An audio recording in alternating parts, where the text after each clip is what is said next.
ladies and gentlemen, and it is now my pleasure to introduce you to the President of the United States.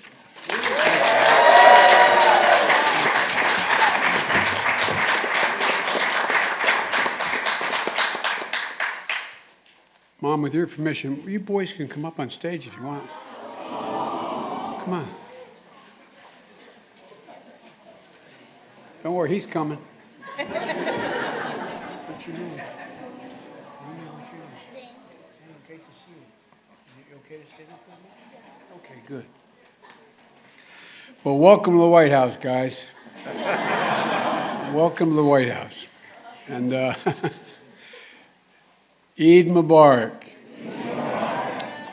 I'm honored to welcome Representatives Talib and Carson. I think they're here.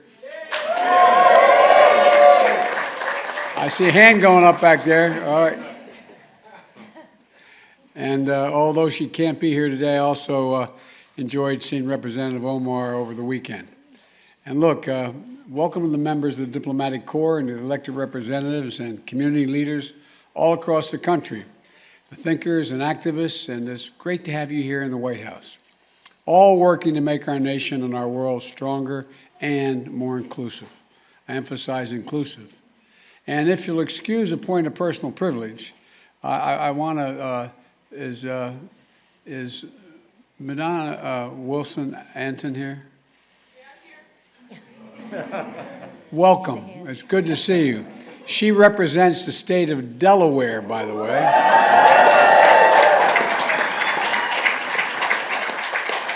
And I want you to know she works at the University of Delaware at the Biden Institute. So we call that using a point of personal privilege. Now, there have not been many senators from Delaware. It's a small state. As a matter of fact, there's never been one.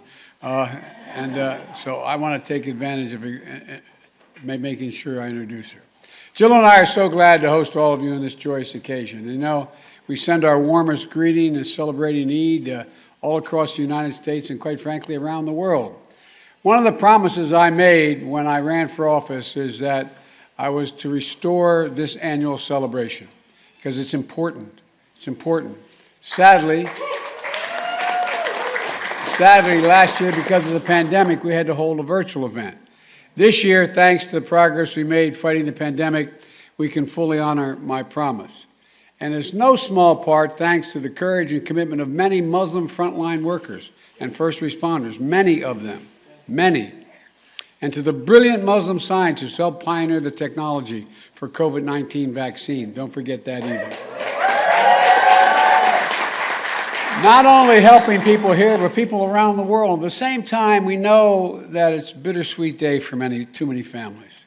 You know, even as we celebrate Eid, mark the end of the holy month of Ramadan, we also in our hearts have those families who lost a loved one to the pandemic. And by the way, I was telling the doc, you know, there's a lot of similarities between all the three major religions here.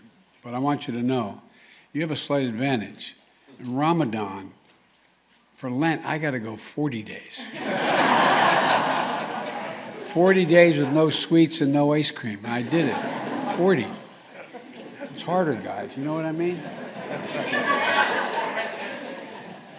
Anyway, throughout the past month, Muslims have fasted each day from dawn to dusk. And while exercising the patience and self-discipline can be a solitary act, it also is something that strengthens community bonds.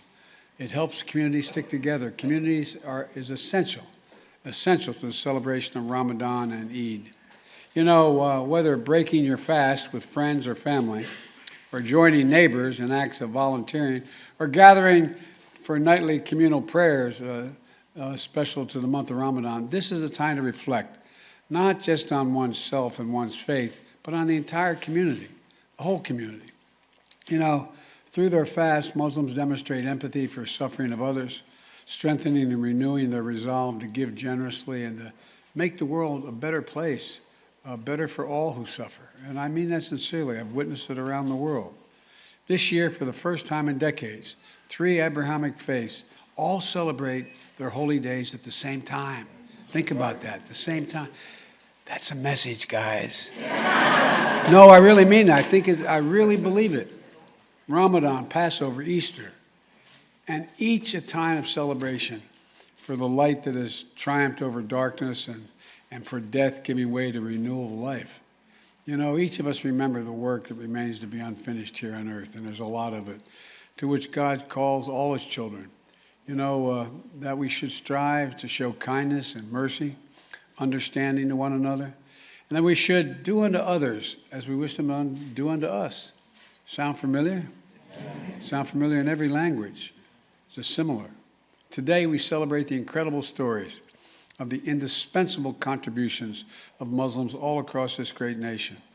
Muslim Americans, a diverse and vibrant part of the United States, making invaluable cultural and economic contributions to communities all across the nation. You know what I think it's about? I think you understand the sense of empathy. How can you move without empathy to understand?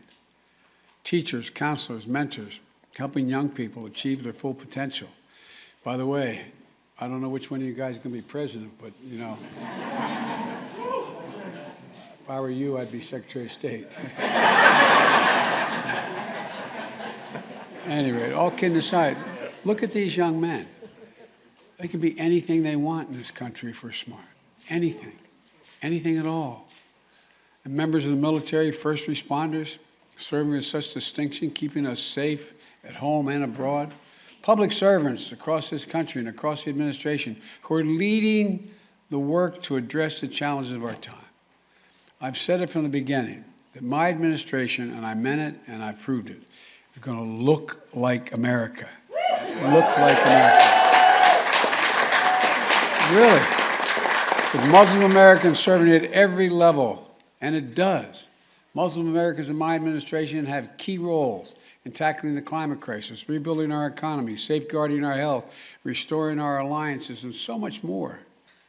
And I'm incredibly proud to have nominated the first Muslim American ever confirmed to the federal bench. I have appointed the first Muslim to serve as ambassador at large for international religious freedom. It's especially important because today around the world we're seeing so many Muslims being targeted with violence. No one should discriminate against or oppress or be oppressed for their religious beliefs. Nobody. So today, we also remember all those who are not able to celebrate this holy day, including Muslims and including Uyghurs and Rohingyas. And all those who are facing famine, violence, conflict, and disease. And we honor the signs of hope and progress toward the world we want to see, including the ceasefire which allowed people in Yemen to honor Ramadan and celebrate Eid in peace for the first time in 6 years. At the same time, we have to acknowledge that an awful lot of work remains to be done abroad and here at home. Muslims make our nation stronger every single day, even as they still face real challenges and threats in our society, including targeted violence and Islamic phobia that exists. I mean, it's just astounding. And I won't go into it anyway. I won't get going. Making our nation more equitable, more inclusive for Muslim Americans is an essential part of the enduring work to form a more perfect union. And that's what we seek. You know, we're the only nation in all the history of the world that's been organized not based on religion, race, ethnicity, geography, but an idea. Think about it, an idea. We hold these truths to be self-evident, that all men and women are created equal, endowed by their Creator with certain inalienable rights, life, liberty, the pursuit of happiness, etc. We've never met that goal, but we've never walked away from it, except one brief moment. And we're back. We're back and making... Well, I really mean it. And the resilience of Muslim Americans enriching the fabric of this nation is testament to Quran's teaching. We have made you into nations and tribes so that you may know one another. The last part, so you may know one another. Our differences should not be obstacles that divide us, but opportunities to learn from one another. You know, I was mentioned earlier, excuse the diversion here, but when I became chairman of the Foreign Relations Committee, if you come to my home or my library, you'll see there's a lot of contemporary theology and comparative theology, and I've just been interested in my whole career. And I realized how little I knew about the details of Islam. I knew about it, but I didn't know the difference that existed. I didn't know what the hidden imam. So I went out and I hired a full professor of Islamic studies, who came to work with me. He thought he was only staying a year. Every Wednesday he had lunch with me, and he said, "How much more do you need to know?" But all kidding aside, I really mean it. I really mean it. It was a chance to seek out and build and celebrate a common community. So let's celebrate today as we move forward this year, holding this teaching in our heart. I'm so proud to serve this community as your president, and I'm humbled by the amazing accomplishments reflected in this room in front of me. And I'm grateful to have this opportunity to join together today to renew our common commitment to shared values. Thank you, and God bless you. May God bless America, and may God protect our troops. Thank you. Thank you, God.